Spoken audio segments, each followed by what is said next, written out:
Hello everyone, Bo here. Welcome back to BHP Tours. For clarity, BHP actually stands for brake horsepower, not any variation of my name. But thanks, hope everyone's been enjoying the journey up to now. If you have been following, last time out, I went to Spa and had an absolute blast.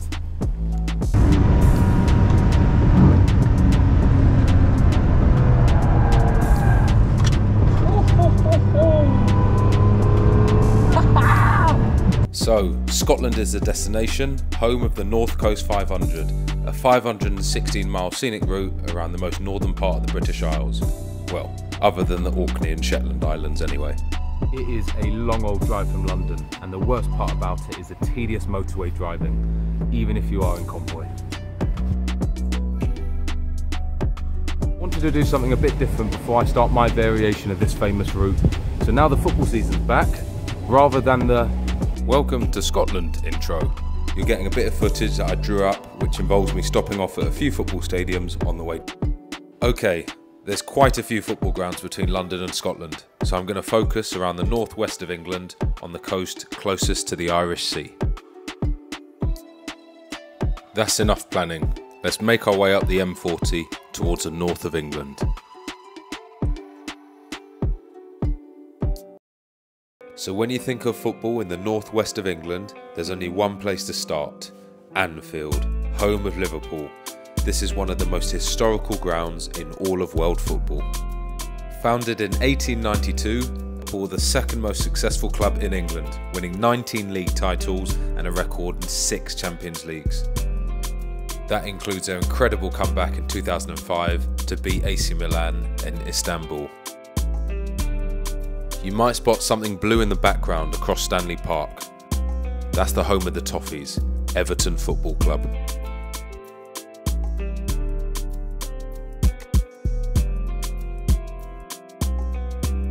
Bitter rivals Everton, one of only 6 clubs to have never been relegated from the Premier League. Do comment below if you can remember the other 5. They've also won the FA Cup 5 times, last winning it in 94-95, winning the Division 1 title in 84-85 and 86-87. Next stop, just under 20 miles away, the DW, home of Wigan Athletic.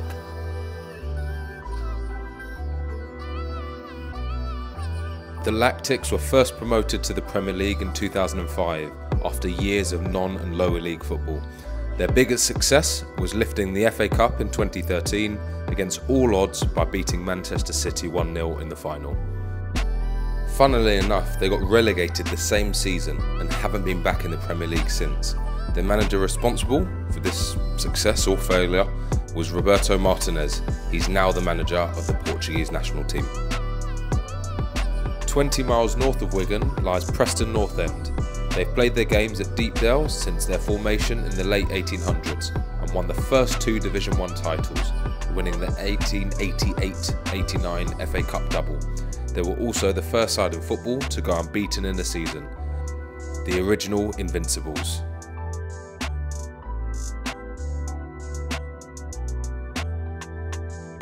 I bet you didn't know that David Beckham and David Moyes played together.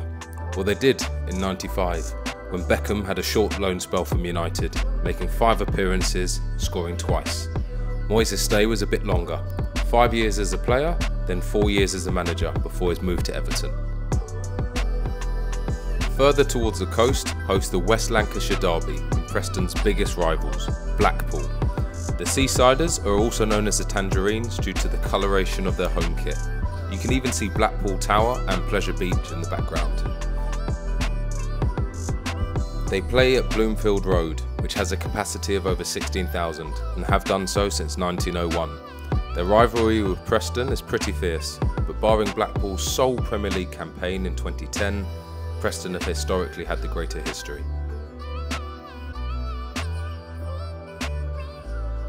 Oh yeah, speaking of Invincibles, welcome to Highbury, home of Fleetwood. Huh? Yeah, Fleetwood Town. 8 miles up the road from Blackpool, Highbury opened in 1939 and houses just over 5,000 people on match day. It was also the home of a certain Jamie Vardy for a year before his £1 million move to Leicester. We all know what happened there, right? Premier League, FA Cup and a Golden Boot. Now the final leg of this video, a 3-hour drive north to Glasgow. So where first? Well, they won the league last year, so Celtic Park. Celtic Park, otherwise known as Parkhead, holds a little over 60,000 spectators and is the 7th largest stadium in the UK and the 2nd biggest in Scotland after Murrayfields in Edinburgh. Murrayfields is primarily used for rugby but has hosted the odd football game here and there. Celtic even used it for a couple of games in 2014 due to Glasgow hosting the Commonwealth Games. 53 league titles and countless league and Scottish Cups. Celtic are the only club in Scotland to have won a European Cup, which they won in 1967, beating Inter Milan 2-1. These players are now known, well, engraved in history, as the Lisbon Lions. Traditionally, Celtic supporters have come from a Catholic background and can be traced back to Irish heritage. The green and white hoops and the 4-leaf clover on the badge are the little giveaway.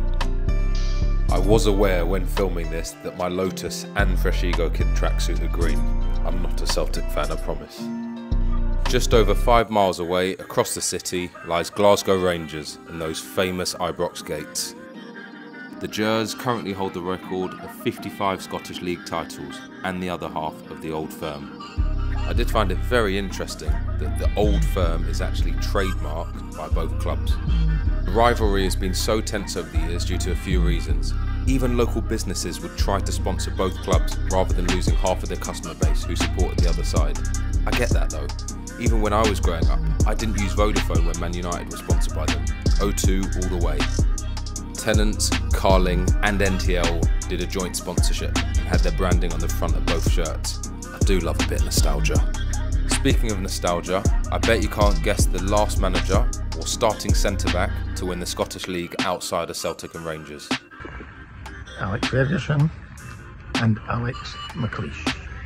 Thank you, my man. Here are the two together after winning the Scottish Cup final in 1982. This is a picture of the dressing room after winning that 1985 league title.